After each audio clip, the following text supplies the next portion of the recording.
Live next, up next is our man, famous Amos Wilson, a.k.a. Eli. It's your boy talking NBA basketball, bringing them into the live stream and joining us now. Eli, how the hell are you, brother? Yeah, what's going on, man? Yo, I'm excited. Dan. I'm doing well. How's everybody doing out there? We're doing great, man. It's awesome to see you. How the hell are you? What's the weather like? What's the weather like down there in Virginia? It's we just finished with the tropical storm Isaias or whatever. So yeah, I don't know the name. Wind, a lot of rain out here. So I mean, it's cool though. Right now, today is rainy, but right after the storm, it just started to bake again, man. Like the temperature was ridiculous. Balls hot.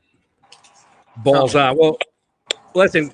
It's great to see you, as always. Commodore is just a massive advocate for the coverage that you've been giving everybody in social media world. You've been doing a great job breaking down all of the games. Even though we're loyal Knicks fans here, we all know the Knicks are not involved in the post-apocalyptic NBA world right now. So tell us about who's playing good and who's not. Well, I can tell you this much. That boy Luka Doncic, something special. Something special. If you've seen the posts on Instagram, Nobody Cares Basketball, Luka Doncic has been lighting it up. I think he had like 34 points, 20 rebounds, 12 assists. Like, I mean, the kid, man, he sees something special.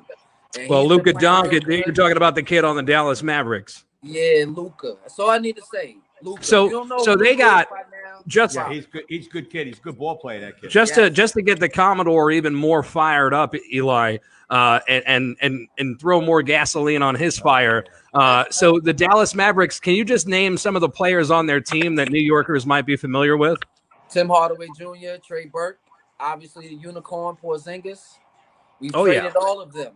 So they have all of those guys. They have all those guys, and they have Luka Doncic, right? And do they have anybody else on that team that's turning? I mean, in there too. What? Tim Hardaway?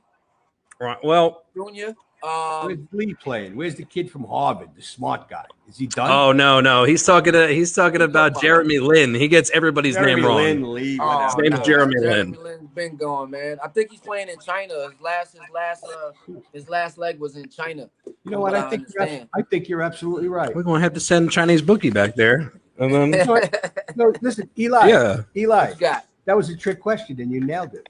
Because you knew exactly where he was, man. Hey, I keep up with it as best as I can, man. You know. So he's on point. So listen, Dallas is looking good. Dallas is looking good so far, right? And obviously the junior Knicks on their squad are tearing it up. West Coast wise, when this whole thing first started, you were very, very high on the Los Angeles Clippers, and you kind of picked them. I still am. I'm gonna tell you. Look, the Lakers beat them by 2 the other night. Right? And not to mention, the Clippers were missing at least 51 points of production that they normally have, which is Lou Williams, right? Lou Strip Club Williams or Louis Lemon Pepper Wings Williams and Montrezl Harrell.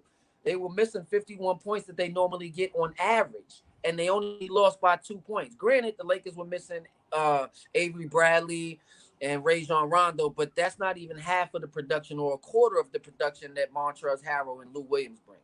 So I'm still high on the Clippers, man. I'm gonna tell you that right now. Still high on the Clippers. Who's that guy? That's Drew. That's Chris Foley. Oh, yeah, man. That's my man. That's my guy right there, man. Yo, I got a question for you. What you got? Who was that beat the Milwaukee Bucks the other night in Nets uniforms?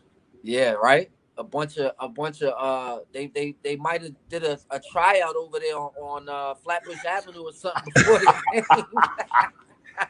They ran them up out of the houses over there. What are those? Right?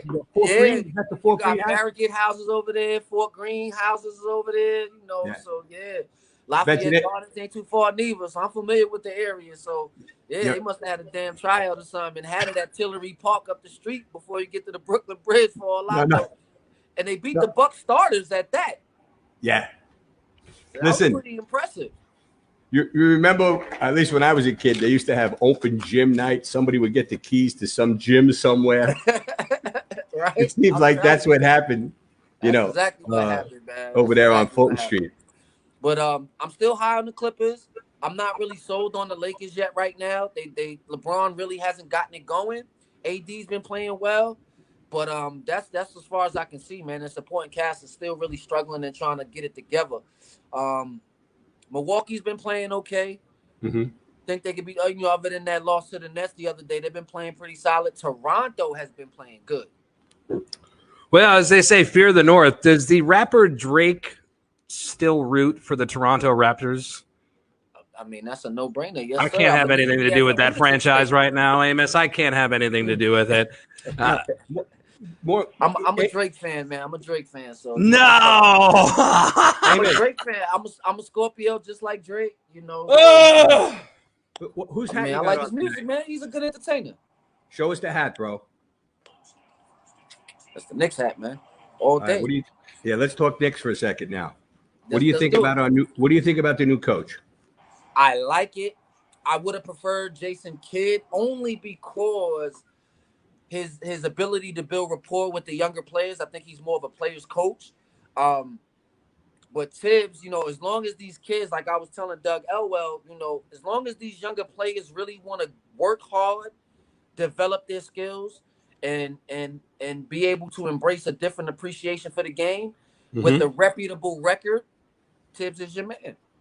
Tibbs is your man, and he might be able to help in the long run in these longer, in these seasons to come with maybe acquiring some solid free agent, man, maybe a star or two. We'll see. Okay, you know what I would like to see happen? I'd like to see Tibbs take Jason Kidd on as one of his assistant coaches. I like that too. That too. You see, that would be a smart move. Very smart move. I agree. Because you'd have the best of both worlds in rebuilding this mess of garden that we have. We got to get all the weeds out of the garden. Yeah, I agree.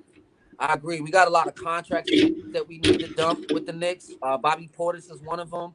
He's making about $15 million, I think, but his second year is he can opt out, or the Knicks can opt out, I believe. So I'm sure they'll do that to get some of that cap back. Right. Hopefully they'll figure out what to do with Dennis Smith Jr. I mean, his stock has went down recently, drastically, tremendously, I should say. So that might lower him. We might get a second-round pick for him. Who knows? Let's see the progression with Frankie Nicolina. I think Tibbs can really add something to him. He's still young, so that's for me. I like that. I like him. I like the way him and RJ, play together. Work together on the court.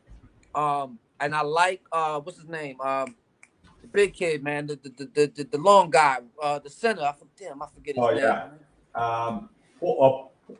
Portis. No, I got you right now. Pardon me, I'm slipping. I've been. Yeah, there's no way you're trying to get the Commodore to give you a name. What's the name? I like Mitchell Robinson. Hopefully, Mitchell Robinson. Yeah. Hopefully, Julius Randle will allow us to get another draft pick or dump his salary. I just don't.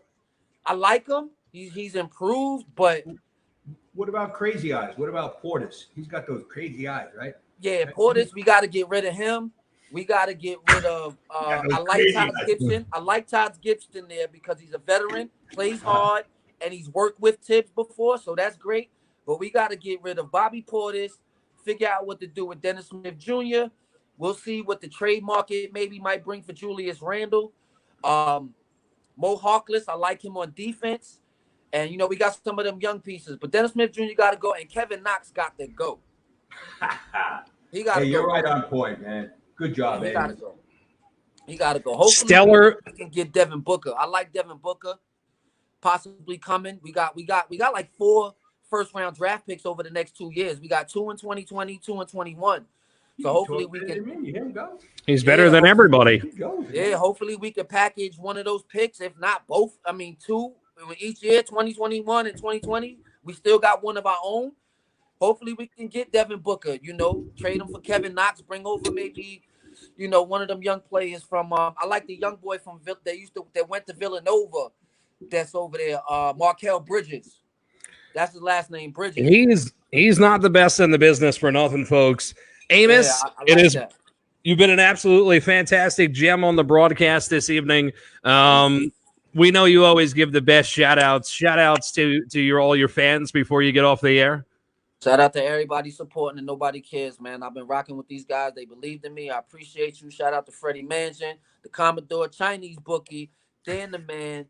You know, shout out to my hometown, Staten Island, New York. Commodore throwing the W up. Wu-Tang. You know, Commodore. Shout out also to my second hometown, man. 2 up, 2 down, VA 757. I love y'all, man. Keep supporting. There you go. Amos, my man. Listen, we'll catch up with you after the weekend. Another whammy of NBA action. We'll have another report from you. If you missed tonight's report from our NBA Insider, you can catch it all on our YouTube channel, Nobody Cares Sports. Subscribe to it if you have head problems. Eli, thanks for the time, brother. Peace, fellas. One love. Peace and love, brother. Hey, that was Famous Amos. That was one hell of a report.